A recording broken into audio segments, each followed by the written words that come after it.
Hello and welcome to healthyhouseplants.com, where we teach you all about gardening in the great indoors. If you'd like to support our show, please use our Amazon affiliate link below. Today we are checking in with Matilda here, who we began a revival on in March. At that time, the poor little girl had been put into too big of a pot, so she was really struggling. You can see now she's got some really nice, all these new leaves are since her revival started. You may remember, or you can see in the other video, this guy. I had used this because one of the big leaves had a big tear in it, but I didn't want to take off the leaf because she had so few leaves on her. You really want to avoid taking off too many leaves on a plant when you're reviving it, even though they look crappy, because what happens is the plant then is too small up top and you have to put it into an even smaller pot.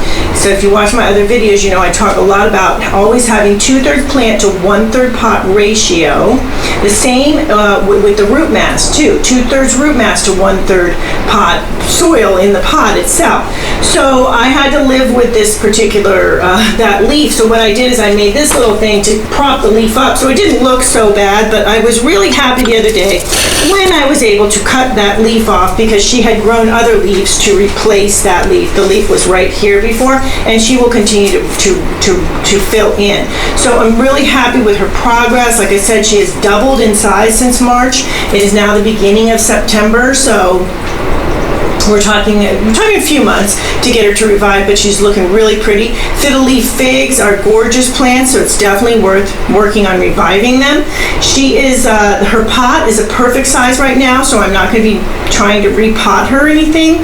However, it is, I believe, time to water her, and I am checking on that right now. So you can see she's fairly dry.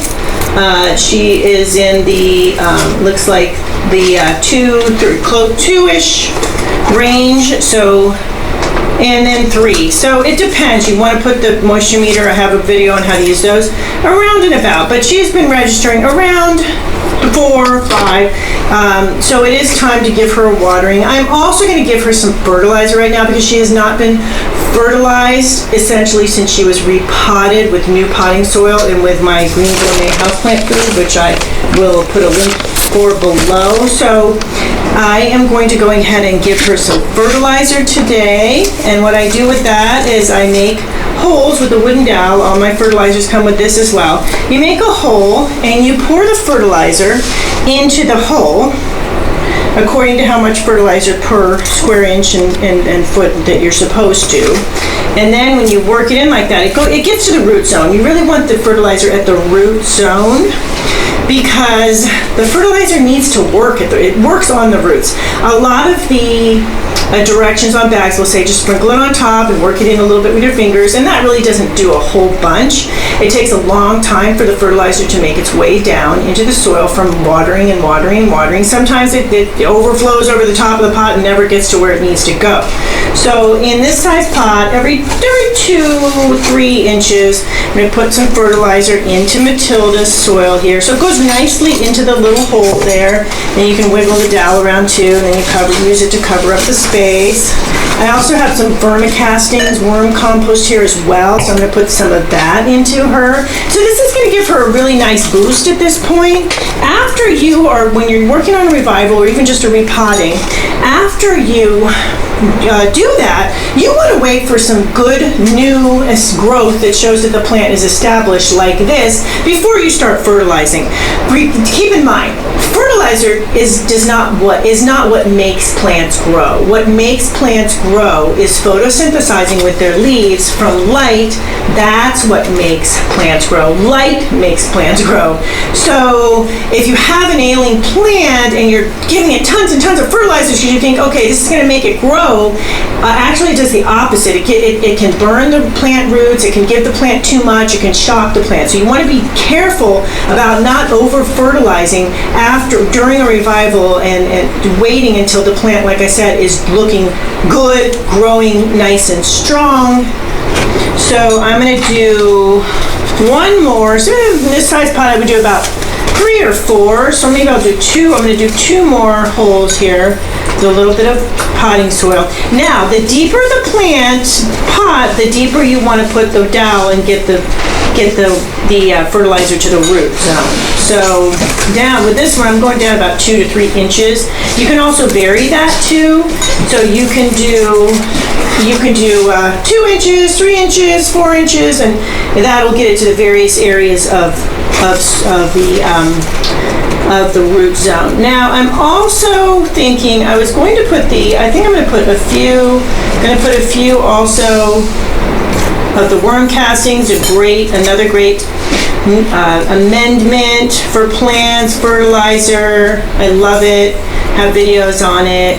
It's a great source of many micronutrients that plants may be deficient in. Because as I always mention, you are Father or Mother Nature for your house plants. So they can't go into other soil. Their roots can't go, I'll just go over here if I'm not getting what I want. You are providing the plant with what it needs. So if the broader spectrum of things you can give the plant, and the more natural, just like Mother Nature, the better. And worms are Mother Nature's helpers for sure. So I'm putting a little bit even sprinkling on the top. You can use the vermicompost also for as a mulch as well. Okay, so Matilda here has gotten a nice boost. She will continue to grow great. I'm going to check in with her again in a month or two. I'm watering in the fertilizer. One thing I should have done prior was water her prior to the fertilizer. So caveat. So that is something you want to do. It's not the end of the world if you put a dry fertilizer into the dry soil. However, it is best to water first, then put in the dry fertilizer, then water again. I'm going to give her a really good finish soaking after we get off here too, and that will activate all of the great nutrients that I put in her and keep her growing pretty and strong. So that is it for Matilda today. Thank you for stopping by today. Please leave any comments about any indoor gardening tutorials you'd like to see. Remember to like, comment, subscribe, and share this video. And please check the bell if you'd like to be notified when new videos are released.